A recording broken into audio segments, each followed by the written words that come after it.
They've been studying your moves, dissecting every choice, mapping every pattern, longer than you realized, longer than anyone warned you about. The weight you carried wasn't random. The tension you felt wasn't imagined. Every moment you wondered if the resistance was coincidence. It wasn't. This isn't overthinking. This is awareness breaking through. You didn't stumble into opposition. Opposition tracked you down. They measured you quietly, pushed in calculated ways, grinned while the walls closed in, and you sensed it. That unmistakable feeling that your name echoed in conversations you were never part of. You thought it was self-doubt at first, thought the timing was just off, but something deeper told you the truth. This begins where pretending ends. They went after your belief system first. Easiest entry point. Carefully chosen words, loaded glances, obstacles that defied logic. They took their time. They always do. They let you question yourself so the work gets done without them lifting a hand. They wanted you exhausted before the real challenge even started. They wanted you apologizing for taking up space, minimizing your perspective, doubting every instinct. And when you nearly gave in, they moved closer, suggesting that maybe you weren't meant for elevation. That wasn't care, that was calculation. And the fact you're still standing means the calculation failed. Real attacks don't announce themselves. They're methodical. They erode instead of detonate. They cycle the same tactics until you can't remember what peace felt like. And yet, you adjusted. You figured out how to carry the burden, how to stay composed under surveillance, how to think straight while being tested. That's what they never accounted for. You weren't meant to strengthen under strain. You were meant to vanish. But every corner they backed you into forced you to develop dimensions they couldn't anticipate. They kept hitting the same nerve, expecting breakdown. They got transformation instead. Here's what makes this beautifully ironic. They actually believed duration was their advantage. Hours became days, days became seasons, seasons became cycles. All that energy, all that focus, all that careful scheming, for what? You're still here, still evolving, still advancing. Imagine investing that much effort trying to eliminate someone only to become the catalyst for their mastery. They provided resistance training without understanding it. They taught you patience, perception, strategy, and now your movement is different, steadier, more precise, impossible to predict. That wasn't their intention. That was their failure. You were never supposed to shatter visibly. You were supposed to dissolve unnoticed. But the quiet taught you how to absorb information, how to detect patterns invisible to others, how to identify manipulation before it materializes. You discovered when to withdraw, when to let them reveal themselves, when to stop defending and start analyzing. That transition, that instant when you stopped justifying your existence, that's when everything shifted. They missed it initially. They usually do because they were too invested in assuming dominance that had already slipped away. Grasp this completely. The duration of their campaign proves ineffectiveness, not strength. If they'd won early, they would have moved on. They remained because nothing landed, because you kept navigating each trap they set to end you, because every iteration of you they tried to diminish kept emerging more controlled, more centered, less volatile. That's not luck. That's endurance built through exposure. And exposure rewards those who adapt, not those who repeat failed strategies. So if you've questioned why the tension never fully disappeared, here's what's real. You were never as breakable as they assumed. And now you understand. This is where momentum changes, because once you recognize the system, you stop operating defensively. And what follows isn't random chaos. They miss the exact moment you became conscious. That's the pattern. Awareness doesn't broadcast, it anchors silently. One realization building on another. One behavior decoded after the next. Then the fog cleared. You stopped wondering why this happened and started examining mechanics, how they operate, how they probe, how they recycle identical methods, betting you'd forget the previous round. That evolution is threatening to them because confusion can be managed. Understanding cannot. Understanding doesn't hurry, it observes. And while observing, it refines everything within reach. Once you identified it, you couldn't ignore it. The timing that wasn't accidental, the friction that surfaced right before momentum, the hollow encouragement masking active sabotage. You recognize this wasn't disorder, it was design. And the second you grasp that, their edge vanished because now every action they took validated your assessment. Every stall revealed motive, every response exposed anxiety. Not anxiety about you personally, anxiety about what you embody, someone who won't collapse on command. They relied on predictability, on emotional triggers, on you exhausting yourself, defending your reputation, your decisions, your rhythm. And maybe you did for a period. That's natural, but then something transformed. You stopped explaining. You stopped seeking approval. You stopped granting them access to your internal world. That's when their attacks lost accuracy, because pressure without insight becomes clumsy, and clumsy pressure betrays desperation. Here's the unspoken reality. Long-term aggressors despise silence. They require response. They need proof they're still significant, that their presence still influences your trajectory. But when you progressed without acknowledgement, something fractured. They intensified, became redundant, escalated marginally, and every escalation broadcasts the same truth. This strategy is failing.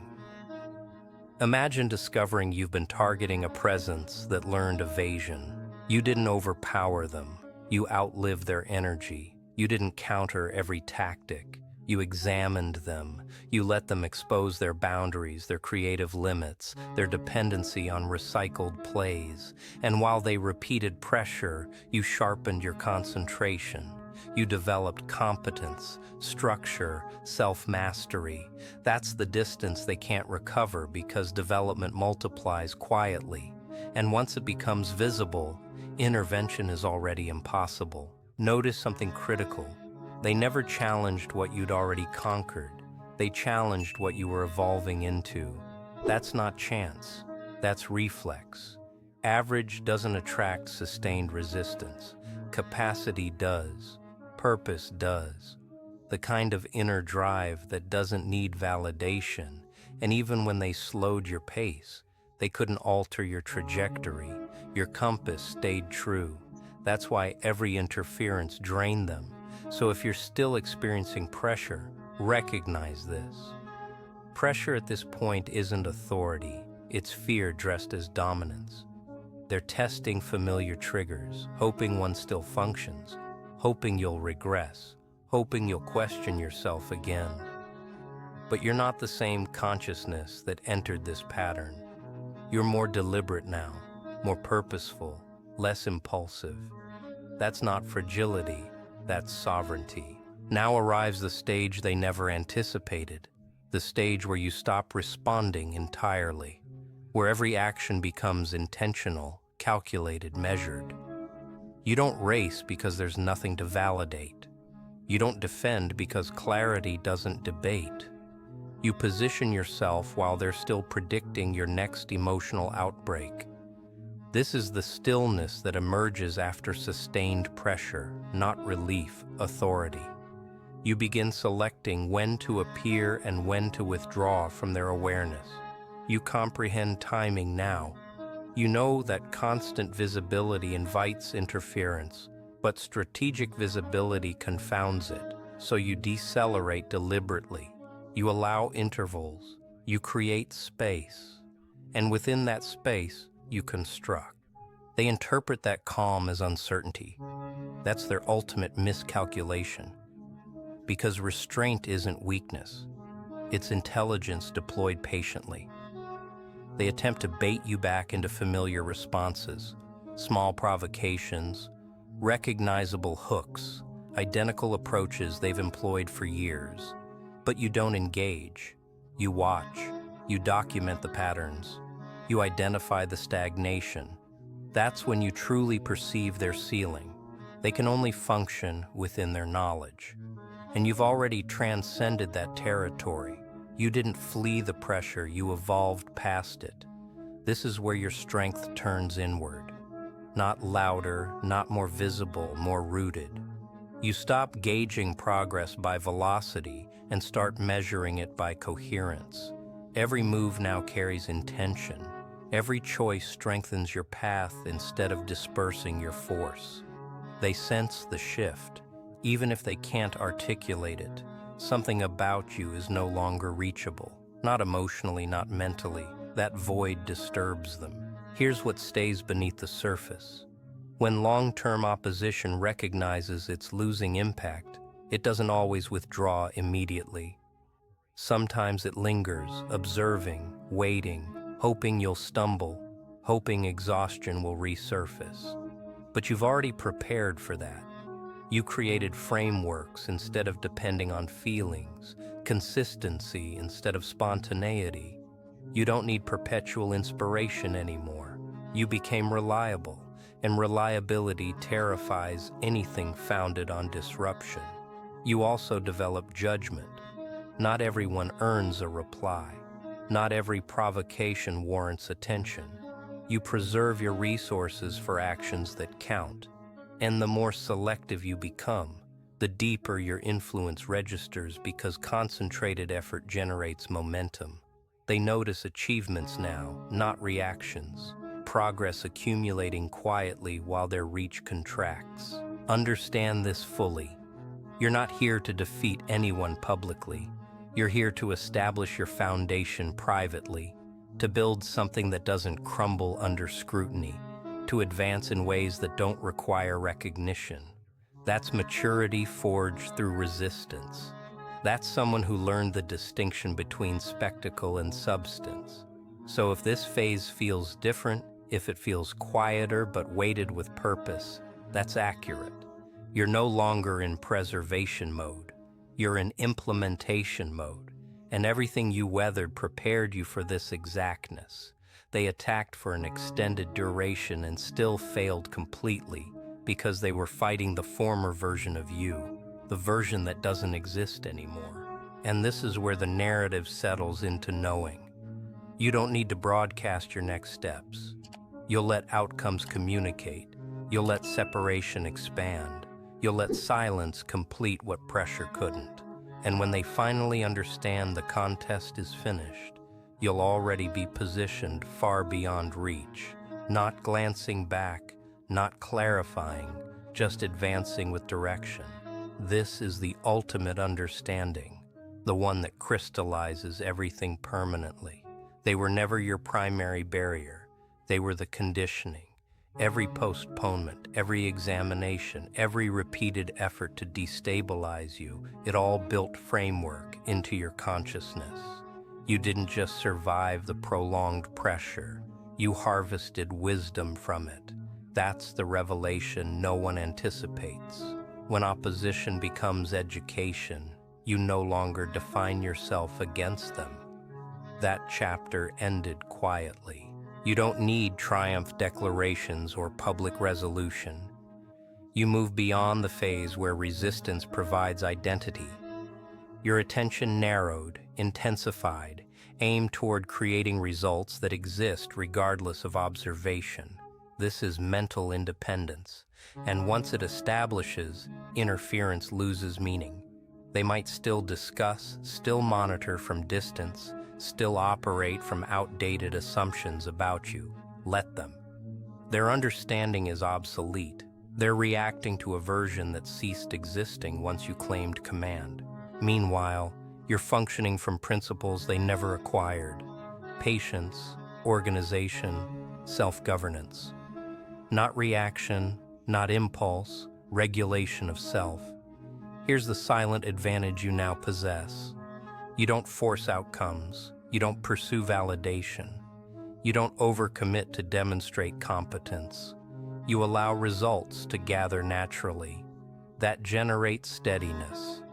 And steadiness is challenging to destabilize because it doesn't depend on momentum alone. It depends on architecture, on practices that don't dissolve under pressure. You also recognize limits now, not barriers built from anxiety, but boundaries drawn from understanding.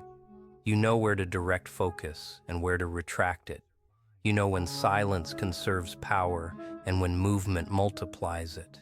This wisdom keeps you balanced, grounded, resistant to manipulation. Once someone stops feeding disorder, disorder weakens.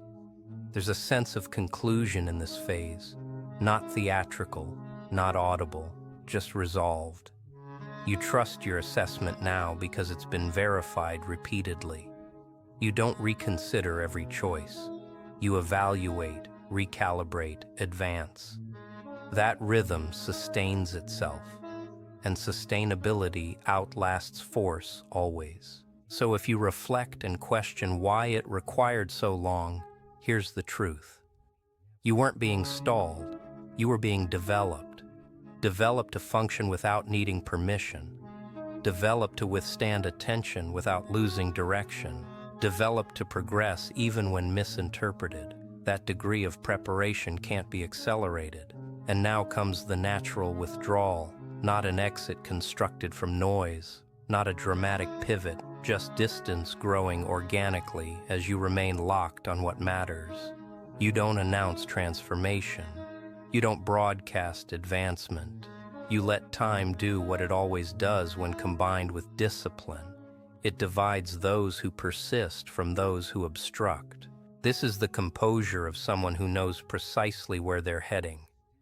You no longer check behind you, not because danger disappeared, but because you comprehend proportion now.